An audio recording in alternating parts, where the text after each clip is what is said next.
Hi everyone! Welcome back to our YouTube channel, Liz Everyday Vlog. And for today's video, magluluto po tayo ng ginataang papaya na may kaunting manok. Charing! Hala, sige, itigil ng palakpakan at magluluto pa tayo. Hasyus! So, heto na nga at pinakihad ko na nga dyan si Mister ng papaya at sinabi ko nga sa kanyang nipisan gawa ng gagataan namin para masarap at feel na feel niyo. At habang ako naman diyan ay naghahanda ng aking gagawin para sa aking manok. Sa akin na yan lahat, chassis. At bago ko nga yan kihadin ay tinignan ko muna yung manok at baka may mga dumi-dumi pa at mga bolbol pa baka naman tayo masita ng mga kakain yan mamaya. Baka may bulbul pa nga ito. Diyos ko, pangit naman. Ayan na nga, nagkikihad na nga ako dyan ng manok. At pinapalit-lit ko lang yan ng pagkihad para naman madaming pang sahog. Kasi nga, pag malalaki yung pagkihad mo ng sahog, yung sahog na lang yung kakainin, hindi na yung gulay. Nako. Andyan nga, may binubulong-bulong pa si Mister na mga tubig-tubig daw. Hindi ko naman maintindihan. Medyo lakasan man kasi. Nako naman. Alam mo naman nagakihad busy ako. Lakas-lakasan mo yung boses mo para marinig ko naman. Alam mo namang feeling chef ako ngayon. Minsan na tayo magluto ng paborito kong ginataan. Lahat ng ginataan, paborito ko. Kaya si may ginataan dyan, ay padala nyo na dito para matikman ko. Masarap ang luto niya, di ba? At habang nakiyad nga dyan si Mister, ay sarap na sarap naman ako sa kulay ng itong papaya na ito. Medyo nagkukulay orange na yung ibang parte niya at napakasarap pag nakakaisip ako ng parang atsara yata. Asis, ayaw ko pala ng asin. Gusto ko pala talaga may gata na makangkahang ba. At heto na nga at sinansan ko nga dyan ang ating mga gata ay baka madali ng aking kutsilyo na aking pagkakihan dito sa aking manok. Ayan, at mga aking kutsilyo ay medyo mapurol-purol pa nga. Nako, sinasabi ko sa'yo, huwag mo kong pahirapan. Nako, kinausap ng sarili. Nako, day, hasain mo na lang, day.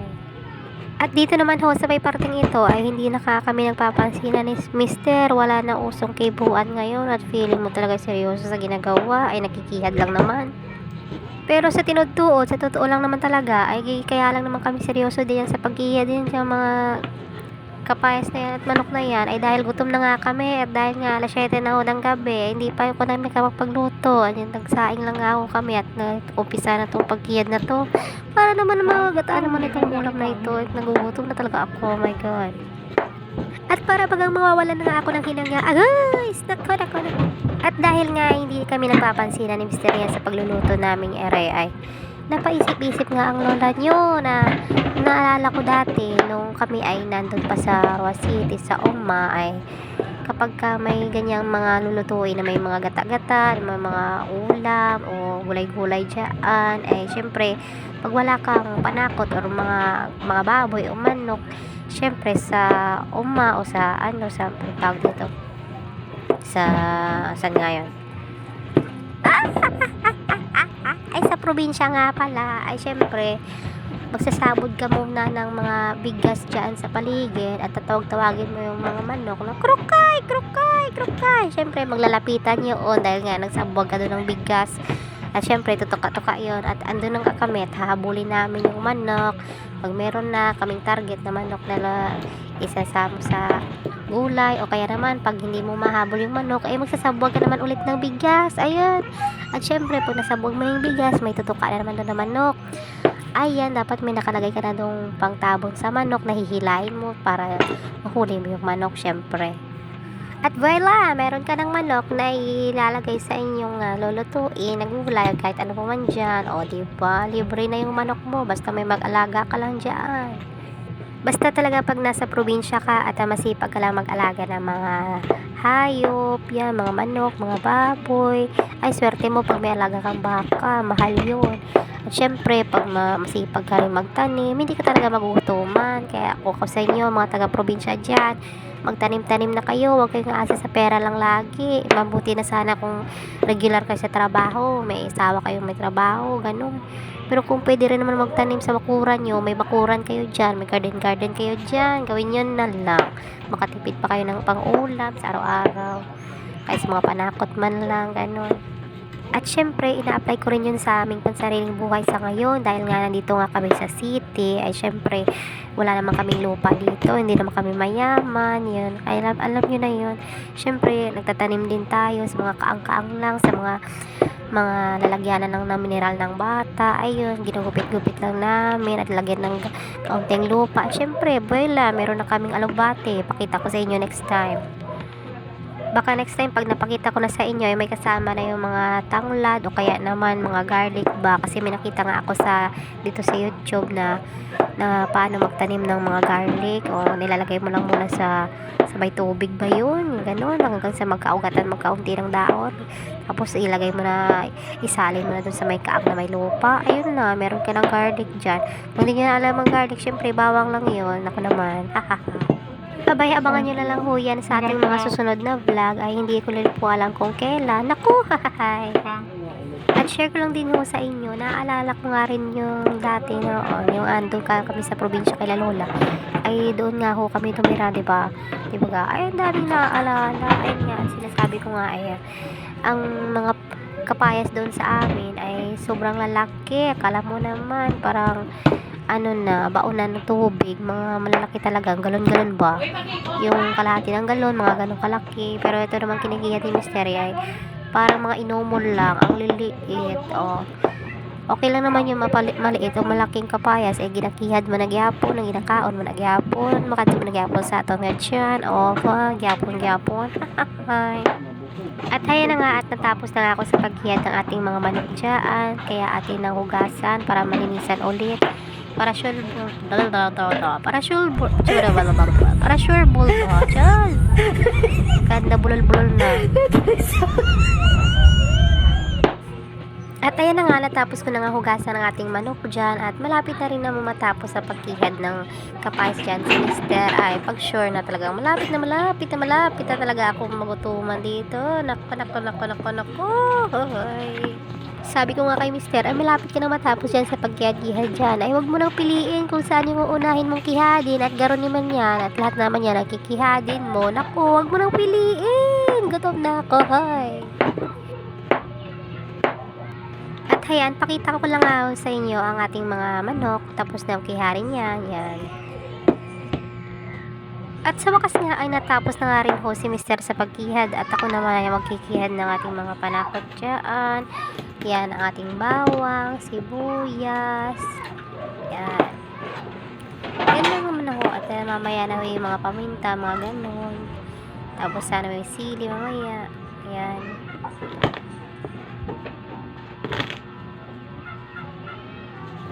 At base na rin ho sa inyo naririnig nating background ay syempre may mga manok kami dyan. Ay nag-aalaga ho si Papa ng manok, yung 45 days lang ho. Yung alam nyo na pagkatapos ng 45 days pwede nyo na katayin o lutuin, depende ho sa inyo. Kung gusto nyo naman po palakihin pa ng hanggang 2 buwan, 3 buwan, ay naku, sobrang laki na inyo, pang lechon na. Pero po yung kanina po na kinihad nating mga manok ay binili lang ho namin yon sa super o sa supermarket. Ay hindi pa po pwede yung aming alagang manok, ay gawa ng maliit pa. Ay sayang naman yung biniling sisi, o I think 50, 65 yung isa nun.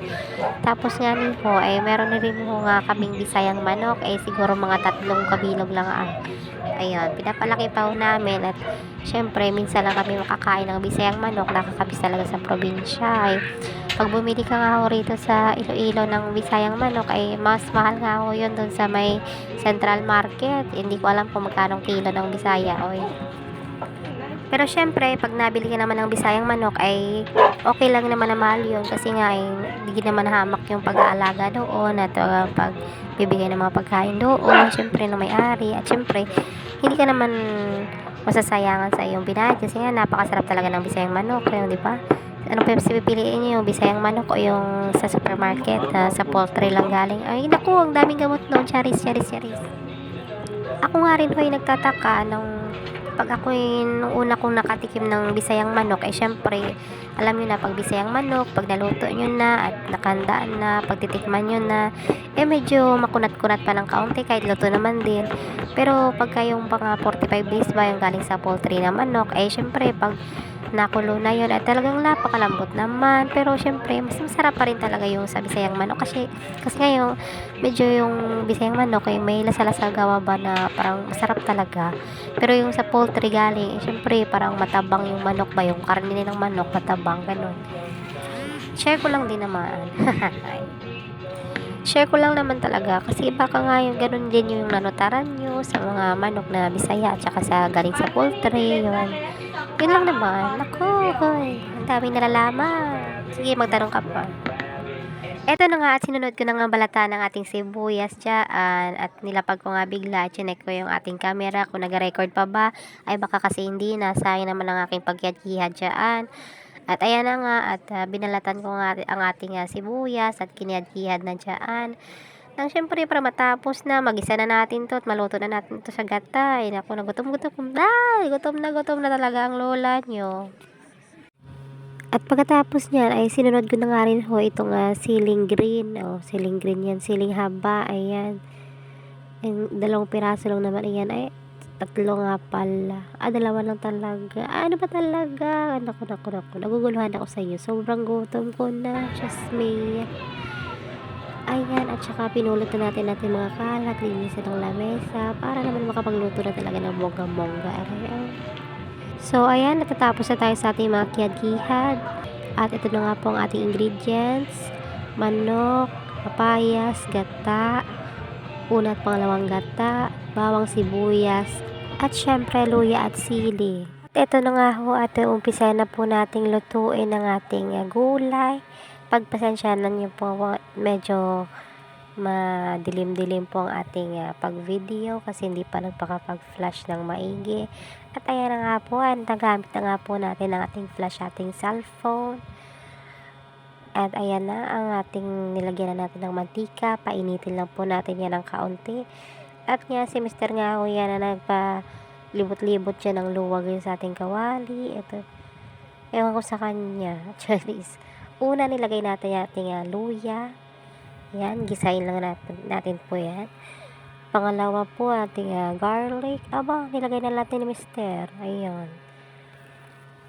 Paghaluin lang po yan hanggang sa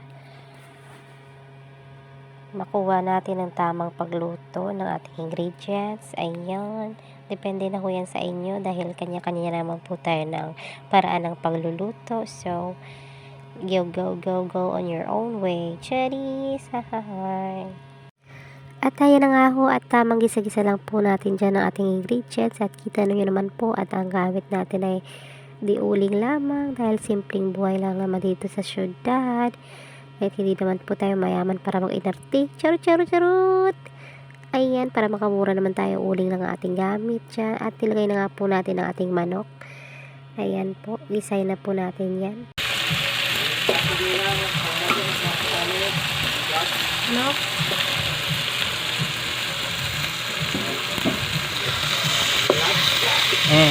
May kalitang lagda na yung grabe. Pinduwa ka, nakikita na yung pagsi. Kaya kaya mo naman luya.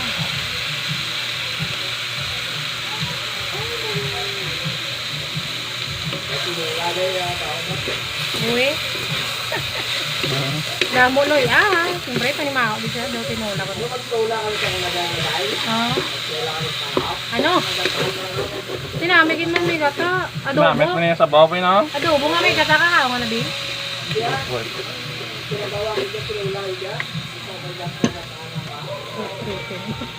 Ang iba niyang tubod ka lobeng ilagay na tinula. Binakol. Ano na tawag na? Binakol. Pakita ko lang sa inyo ang ating mga ingredients. Meron tayong kapayas, gata, paminta, magic sarap, betchin, asin, gata. Ayan. Ayun na nga ho at napausapan po namin yung tungkol doon sa binakol. Ay masarap din po pala yung pagbukoy nilagay doon sa sabaw para sa manok, no? 'Di ba? Sino nakatikim ng binakol dyan? Anong lasa? Oy, patikim nga. At ayan na nga po at natapos ng gisay ng ating manok. Siyempre, lalagyan na rin po natin yan ng pampalasa, which is ang ating paminta, asin, bitchin, malisarap, at kung ano pa pong gusto nyong ilagay. Ilagay nyo na po lahat.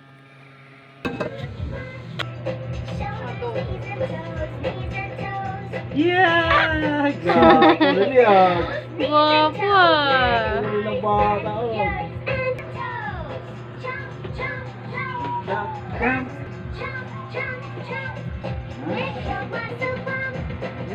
Oh, very good ah. Jump, ano yan?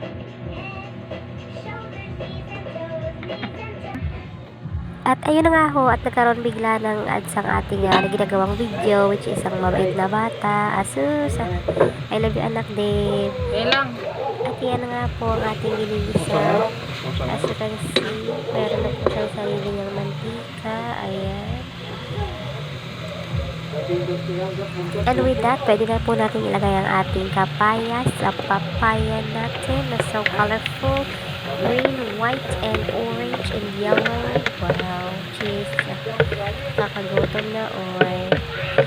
Atin lang po yung halo-haloin at ating takpan din hanggang sa maluto. Yan. At pwede rin po natin dagdag ang katap-katapos niya. Step by step lang. At syempre, pagkatapos po natin gisahin ng ating papaya, ay ilalagay na po natin ang ating ikalawang gata. Yan po ang magiging magpapalambot sa ating papaya. Ayan po. And after po ng ating second gata, pwede rin po natin ilagay ang ating kakang gata, which is ang unang gata po. Yung mas creamy na gata. Yan po. Yung manamis-namis. Aba, nakakagutom na. Hindi ko na kaya. Kakain ng lola nyo. Ayan nga po, at halu-haluin lang po natin na mekos-mekos lang po yan ni Mr. Mix-mix lang ba? Hanggang sa lumabas yung pinakalasa niyan. Naku, huwag nyo kakalimutan yung pampasarap. Magic sarap, betchin. Baka naman lumalabas ang tunay na magic. Asus! At ayun nga ho, at ating takpan at let it simmer. Ayan. At ayun na nga po, at after a years later, ay napakatagal naman, wag ganun. Ayan na nga po, at kumukulo na ang ating ginataang papaya na may kaunting manok. Ayan, halu-haluin lang po natin ulit yan. Hanggang sa mapagod ka, kakahalo yan dahil nakukutom ka, gusto mo na tikman, wag ka. Ay, buhay, parang lahat, nakakagutom ng luto. Kaya sa mga nagluluto dyan, alam ko lang kung di pa kayo tumaba dyan, kakatikim ng luto nyo. Naku, guys, sa palita. Ang susarap ikinagtan. At ayun na nga po, at ilagay na nga po ni Mr. na kaunting hukay dyan. At ilagay niya po ang kanyang Knorr cubes chicken.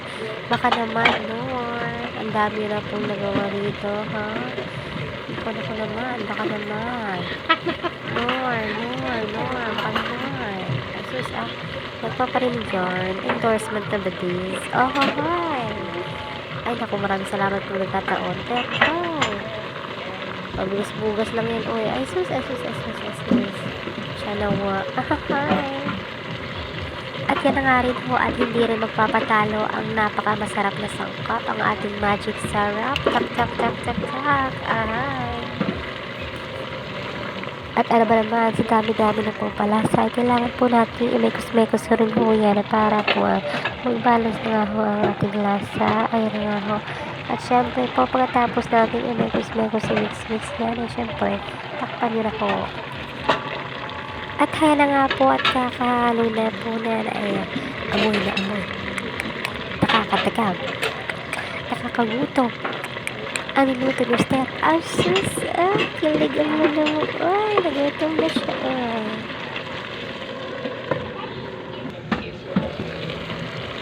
Siyempre, hindi makakalimutan ng ating kakang gata. Ang unang gata ay ang sarap-sarap.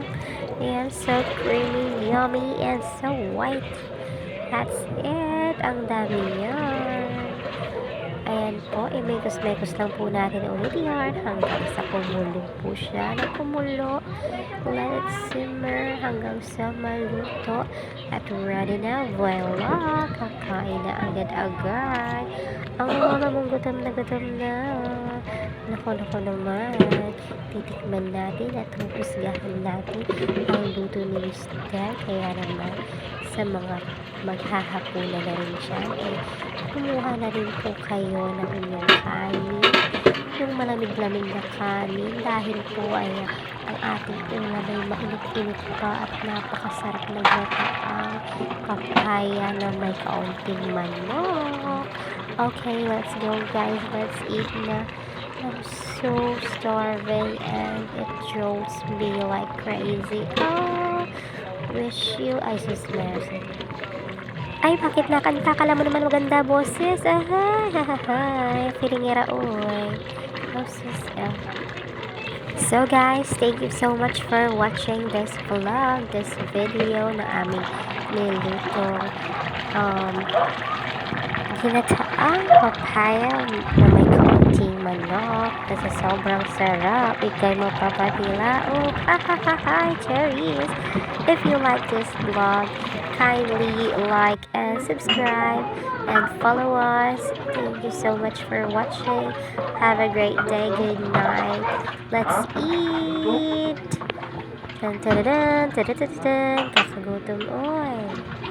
Let's eat dinner, guys. Nakasukad na ang lola nyo. Bye!